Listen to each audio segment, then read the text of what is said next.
Yana bir voqea bu xitoyliklar tezyurar poyezd ishlab chiqarmoqchi bo'ladi. Ya'ni tezyurar poyezdni boshida germaniyalik mutaxassislarni chaqirib, ular bilan hamkorlik qilib tezyurar poyezdni qo'yishadi, muomalaga kiritishadi va germaniyalik mutaxassislardan aytishadi, shu ishlarda biz o'zimiz ishchilarimiz ishlaydi deyishadi va o'zlarining mutaxassislarini germaniyalik mutaxassislarning oldiga qo'yishadi.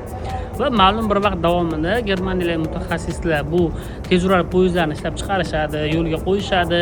Masalan, 20 yillik shartnoma tuzilgan bo'lsa, deylik 10 yillarda уже Xitoy aytadi, bo'ldi, biz уже tezyurar poyezdni balki ishlatamizmi? Xullas, men uni uchgacha bilmayman, lekin ma'no nimada?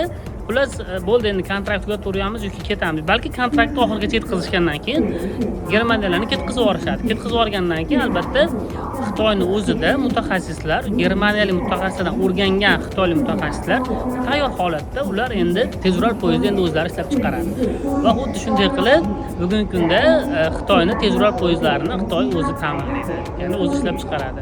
Bu ham xitoyliklar hozir bizga kirib kelayotganda bitta o'rganishimiz mumkin bo'lgan usul, ya'ni xitoylik kirib keldimi qaysidir sohangizga, sizni sohangizga, balki u bilan qanaqadir shartnoma qilarsiz, qanaqadir kelishuv qilib turib, u bilan birga ishlarsiz, undan nimalarnidir o'rganasiz, ishlash tizimini o'rganasiz, boshqa o'rganasizda.